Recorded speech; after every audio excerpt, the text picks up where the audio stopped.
All right, next will be our last panel discussion, betting on the future, findings from investment. Our moderator is Yanis, founding partner of Monday Capital.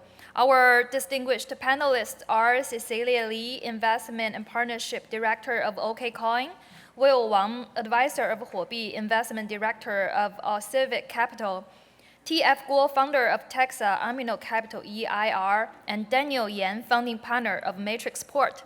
A round of applause for them. Welcome.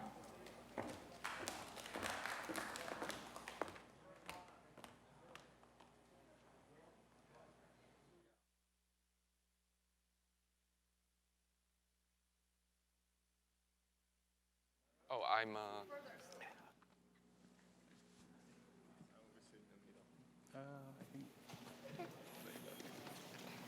Can sit down? Can you hear me? Yes, I guess. So, hi everybody. I'm Yanis. I'm a founding partner of Monday Capital. In this panel, we are going to talk about the investment findings of some experienced investors in the space, and also, very interesting people. So, do you want to start by introducing yourself? Okay. Hi, I'm Cecilia. So I'm the investment director of OK Blockchain Capital, and we are the capital side of OK Exchange. So we have, I think we have several team members based in Hong Kong, San Francisco, and China. So our purpose is willing to build a bridge to link East and West to really just boost the development of the blockchain ecosystem. Hi, my name is Will. I'm the investment director of Civic Capital, which is a Hong Kong-based family office. And I'm also sitting on the board of, I'm the advisory board of Huobi. So Huobi is probably one of the largest exchange. And yeah. Hey everyone, I'm the co-founder of Texa Network, mainly in charge of technology and product. We are building a layer 2 platform that bringing privacy and performance and functionality to smart contracts and aimed to bring a layered infrastructure for the future DApps. And before I started Texa Network, I was also an entrepreneur in residence for Amino Capital in Silicon Valley. And I was also a technical advisor for FBG Capital, helping them to do the deal sourcing. Hello, everyone. My name is Daniel. I'm a founding partner at Matrix Port. So Matrix Port is it's a spinoff from Bitmain Technologies, and our vision is to build a next generation platform for cryptocurrency, which include trading, custody, and lending, borrowing business. Nice to meet you guys. Very nice. So the first question comes from own experience. How do you differentiate yourselves from being how are you different from any other fund? Some of us are from exchanges, some of our global presence. What's the position of the fund? Why your fund is different from any other fund? So I think it's quite an easy answer for me, right? So I invest for OK Exchange. So I think it's really helped us to do the deal sourcing. So basically, lots of projects, they will approach us actively, right? So I think that does help us to have quite a decent deal flow to really just find the best team and the best project in the area. And also, what different us in terms of investment thesis that we are more like a strategic investment arm versus a crypto fund, right? So we can invest in equity and we can invest in tokens as well. So I think you can consider us more like half of us is like a crypto fund, half of us will be like a BAT, right? Like Alibaba, like Tencent, we are more like, we have the two foot, both are sitting on the traditional investment and the crypto investment angle. Yeah, for us, the family office is, the founder is a very, very wealthy, self-made entrepreneur, has a lot of ties, roots in the equity market of China, Hong Kong, Singapore. So our advantage is we can help companies to lend their products to help them get into markets, especially the Asian markets. On top of that, we are also very flexible on the deal structures. We can do save, staff, loan, debts, refinancing, any type of deal structure, and we move fast. Okay, I'll answer this question from an entrepreneur's point of view. So we got investors from both US and China. For example, Amino Capital, they have their very clear investment style.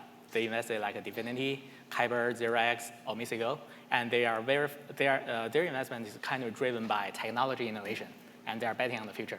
And also we have other investors in China, and they focus on, you can feel they focus on different aspects. For example, they more focus on your business potential and resources. But both are, I think they are consistent. They're both consistent because for investment, you just find the best lane and find the best player and find the best player with unfair advantage in this area. Yeah. Yeah, I'll probably pass this question. We're not a fund, so. Fair enough.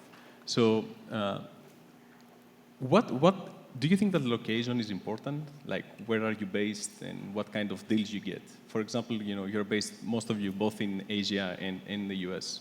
How important it is? Let's Yeah, start sure. with that. Well, first of all, we are based in Hong Kong, and Hong Kong, there's nothing good about it right now. But before what is happening right now, Hong Kong is a good bridge between China and the Asia, offshore market.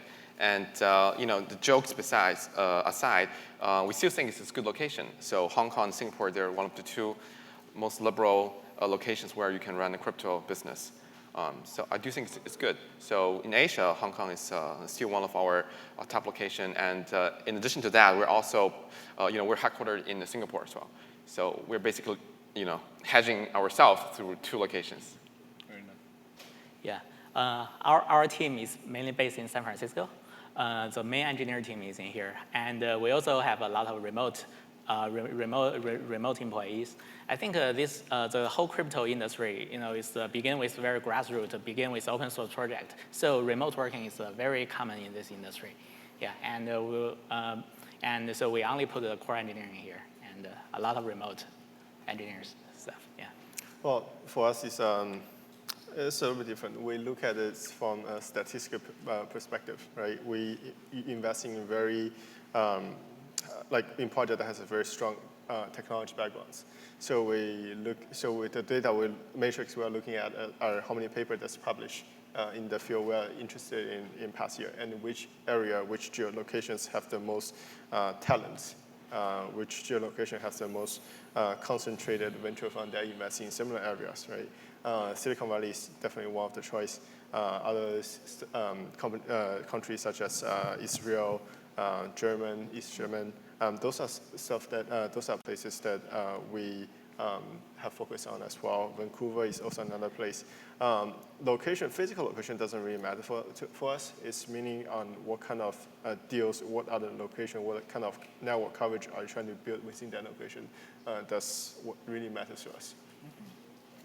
And for OK, I think we have a little talk with Yanis before the panel. He have a second thought on exchanges open office in the US because he thinks it's really regulation sensitive place to be. So I think on that part, I do think OK have one of the best structure versus our competitors because I think labor-wise, we keep our engineer team and the customer service team based in China. I think they're save lots of cost there to just moving the whole team here, right? But other than that, I think we consider our San Francisco. I think many of the panelists have been in our office. It's really nice and it's quite open. And we don't have a big team here. We only have 20 people from the exchange side based in the office. And we do consider this office not only like facing US market, but also as an international hub for the whole group as well. So we have staffing like myself from the investment and the strategy angle to really just sourcing strategic partners and investment deals for the whole group. And also we have marketing and operation and product and BD team just based here, willing to serve all the institutions and retail users from the global side to not only just target US market, right? So I think it's really can give us a more comprehensive of operation style and the customer style and also culture to serve in terms of to really build a global group in the future.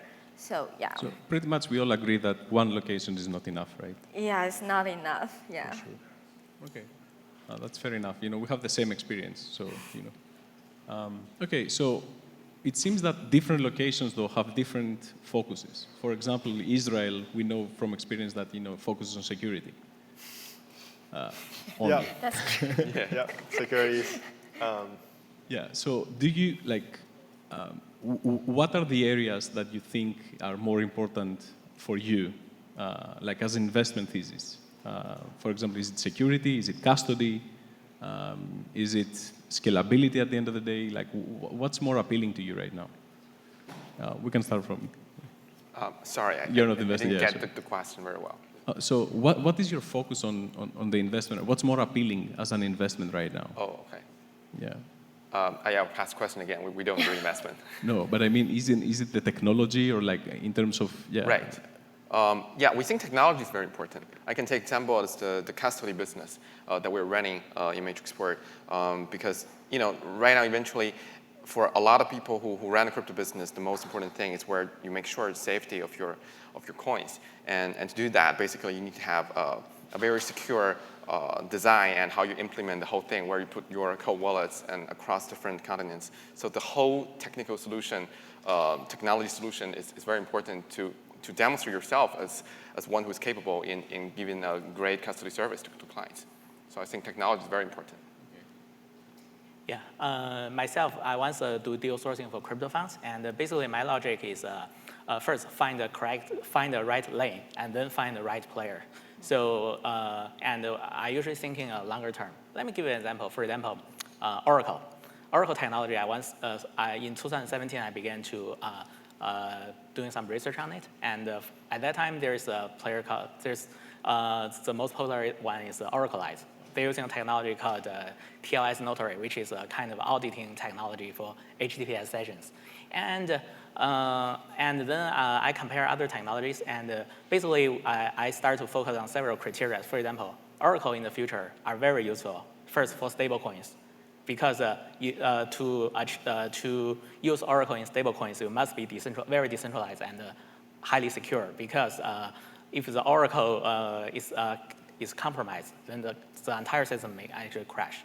And also for business users, you also need privacy. It's very important if you want to grab some bank data on blockchain for business use. So, and later I found another project called Chainlink, which is using trusted hardware, a completely different technology path, but they can both guarantee decentralization and also privacy. So, and so I actually recommend the Chainlink to FBG, and also myself invested in it. And yeah, so that's a logic of find on technology-wise, find the long-term lane and find a good player who has advantage doing this. Yeah. Well, for us, it's a little bit different. I think technology comes second, user comes first. You have a fantastic technology, but without a single user, right? Or you have a fantastic technology, but the technology doesn't really solve the pain points of users. One big example is we see a lot of companies that focusing on building faster and faster chargers. But the fundamental bottlenecks for EV charging is we're looking at is the battery, not the power control, right? It's not how fast you can charge it. So the fundamental material is wrong because most of the charging stations are still using silicons.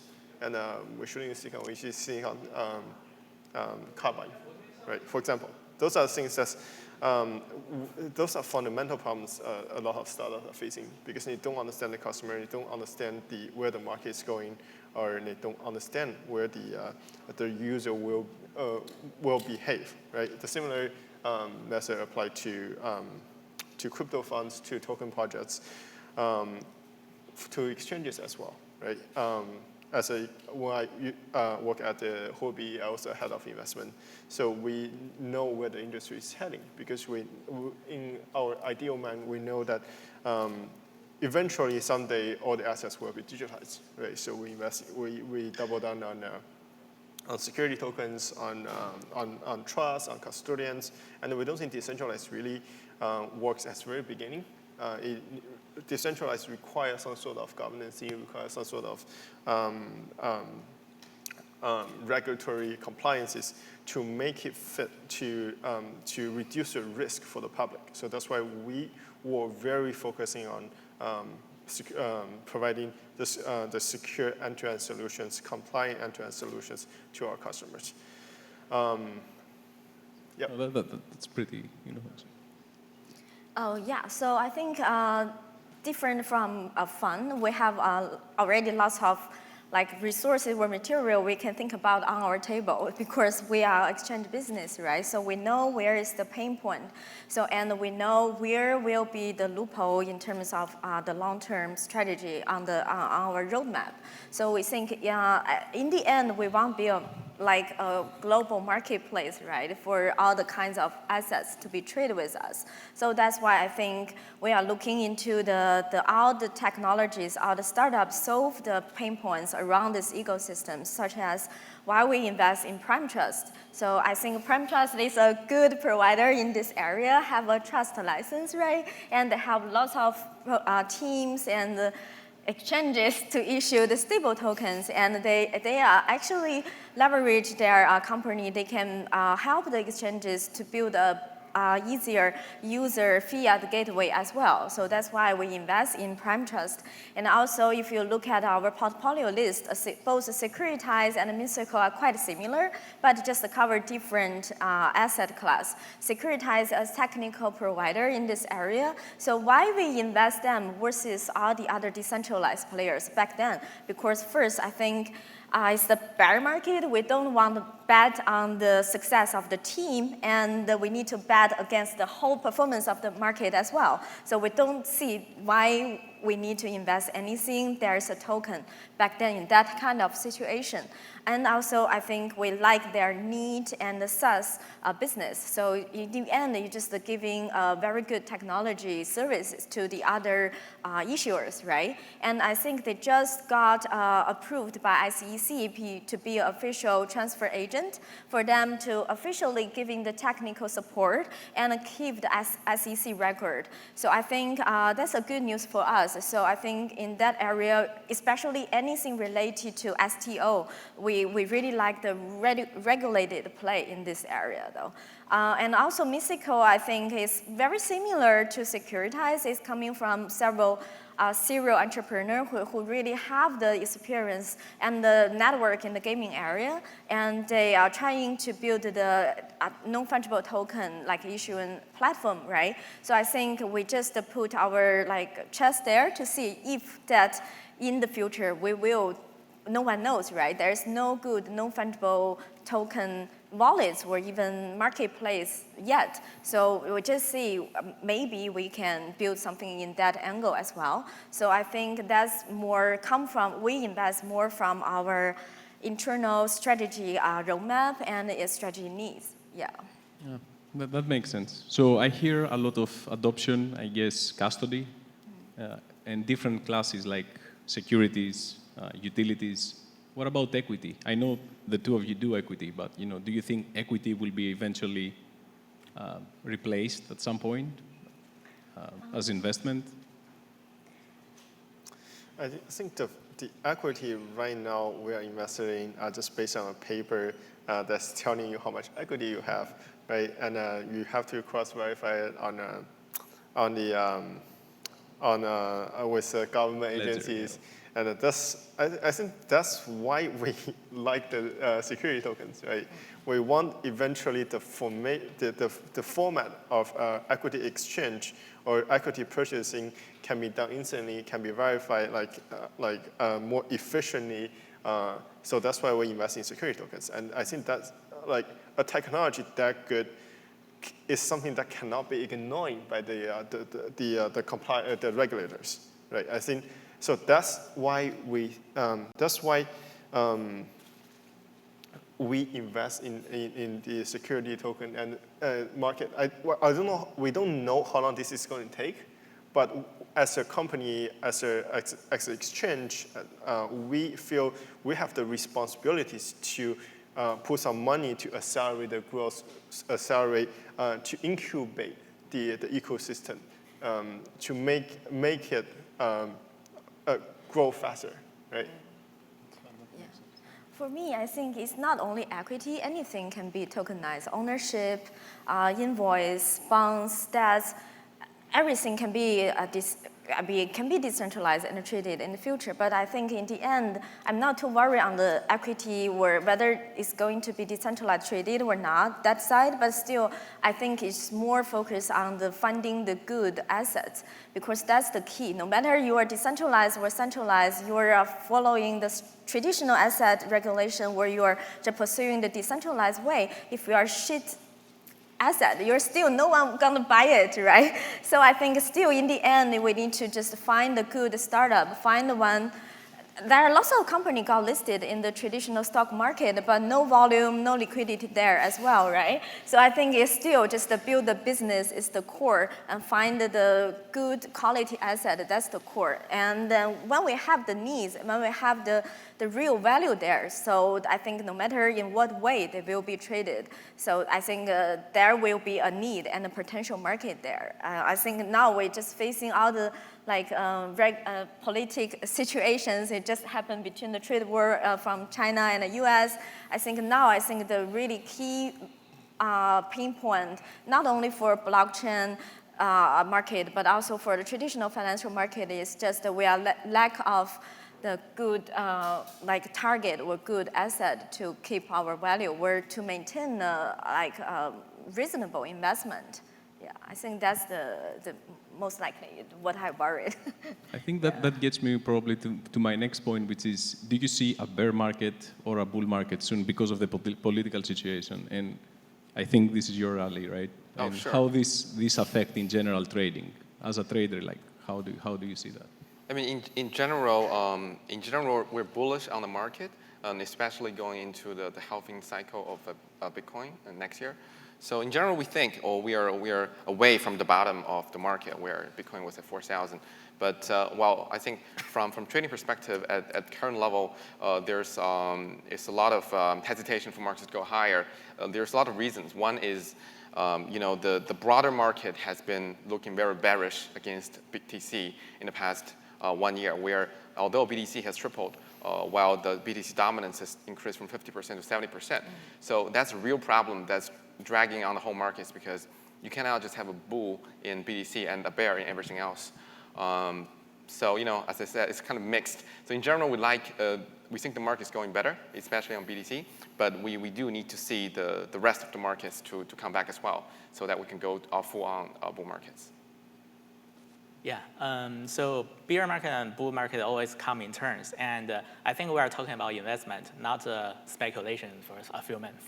Yeah, so I think to my knowledge, the crypto funds and VC investors, they're planning in much longer term. They have their own planning and roadmaps, and they won't be just affected by a several months bear market or bull market. And also as an entrepreneur, I always tell my team, we encourage everyone to invest their own money into this market, but don't trade too often. Yeah, just build and hold. That's as an entrepreneur, yeah. I think that this is a problem with entrepreneurs. They try to trade while they should focus on the product. Yeah. We've seen that happening a lot. Mm-hmm. Yeah. Well, in my opinion, crypto market is very segmented. First, BTC is bullish, and everything else is bearish. Right? Why? Because there's actual utilities, and people using it as a BTC as a store of values, transfer medium. It got a lot of attention, but all the other projects that promises a lot of things that never deliver. So that create two different clinic in a crypto system. And I think the next 6 months will be something that's really interesting. Because we will see a lot of public chain that's coming online, right? Definities, Telegram coming on in October, Hashgraph, right? So we will see how that will behave, because those are very prominent public chains. And a lot of money invested in them. A lot of money invested. High valuation as well. Yeah. I think we have the future and perpetual contract, so we are not so worried about bull or bear. You just trade the change of the market, right? So lucky we have that arm. But also, yeah, I'm agree with Will. We are also quite curious about, first, we are excited about those, they are all very legit teams, right? So we really, we like all their projects and the tech team, but we are also very curious on how their token will be performed in the market, because now I think I didn't see any clear correlation between the secondary market performance versus the quality of the team. So I think, yeah, we will see what happened in the several months, yeah. So, but all these projects we're discussing now were only offered, if you think about it, to very high net worth individuals. It was not really, an open investment to everybody. And, a lot of people that could have invested didn't invest. So they didn't have the opportunity to invest. Definity, Polkadot, Cosmos, all these projects were closed. And this gets me to my next point, which is the public investment. It's called IEO. So it's a hot topic, but do you really think it's the future of retail investments or retail trading, and how this affects trading? You can start. Yeah. Sure. Well, I think it's a difficult question. From what we have seen through the ICO age into this IEO age, it has been relatively very speculative. So for the public, I think you either don't touch it, or either I'll borrow my friend's words, that's just buy and hold. If you keep on trading some random things, you're just been, butchered, I think. So that's my opinion. It's a very dangerous thing for the public. So. Yeah.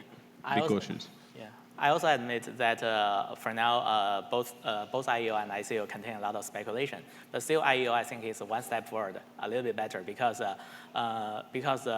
retail investors will never have the sense to judge whether a project is a scam or a serious project. So somehow centralized endorsement from the exchanges is very necessary.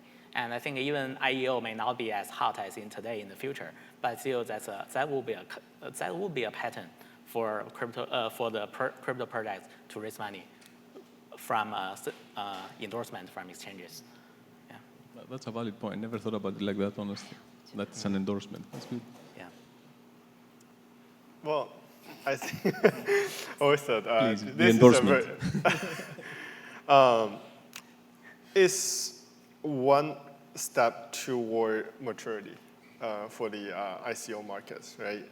All the projects we're dealing with issuing tokens are very immature startup, according to the traditional terms in the financial markets. So how, as an exchange, we have an entire group of researchers that knows technologies, that knows market, that have done their market research. And all the IEO project that, let's say, on Huobi has gone through a very, very difficult screenings. So through that process, we filter out at least 95% of project that's risky, that has some degrees of risk, either to the public. So we protect we do provide the first layer of protections for the retail investor. But again, these projects are very early projects. So that's why there are speculators and there are value investors. When speculator and value investor they came in, there's a gap between these two, and that's where the volatilities and where the hypes come in and took place.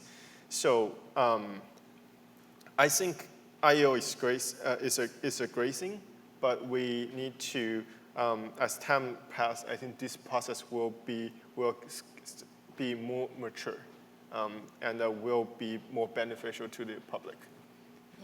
I think it will pretty much cover some points that from the exchange angle. I do think there's an essential step and essential filter already for like we already filtered out more than 95% of the projects there. And I think, okay, also we have a team on the, like 5 people to review all the projects from the technical, background due diligence, business due diligence angles. And we want to make sure that this not entrepreneurs who just need money, right? You just want to get money from the other so-called chives. We don't want to cut chives though. But still, what my suggestion is like find your area where you really have passion and understand. So if you want, let's say if you want in the blockchain storage or the other Oracle projects, you just focus in your area, find out the best project, and find out the best target to invest, but not just randomly participate in any IEO you can see in the market. And also, for example, I know some folks just only invest in gaming protocols. They only invest in gaming the apps or whatever, but so far, based on my knowledge, I think some of them make quite a good amount of money from that. I think it's, no matter what you do, you need to know what you want. You need to know your investment thesis and follow that. And also, I know some certain new exchanges just, you say it's only for, all the allocations only for private market, right? But I know some other exchanges, they're doing creative, some IGO or something like that for you to allow you to have a right to, it's a little bit like safe though, it's allow you to have a right to participate in the token sales in the future. So some small exchanges doing that. So I think users can, in the end, in the short, is do your homework and traders trading smarter though. Yeah. Perfect, thanks. Guys, I think we're running out of time. So there are a lot of questions we could discuss, but apparently we ate all 30 minutes. So thank you, everybody that participated in the panel. Hope we gave some light from experiences. So I guess we can reach out to us when we finish this. Thanks. All right, thank you guys. Thank you. Thank you.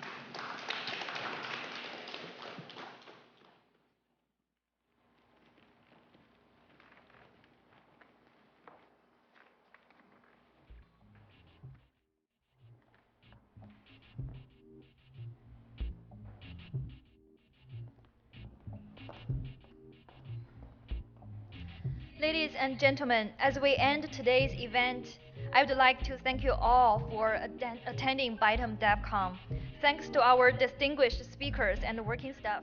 I know it's a Saturday and it should be more fun, but I hope you have some takeaways from today's conference. Um, have a great night and see you maybe next year. Bye bye.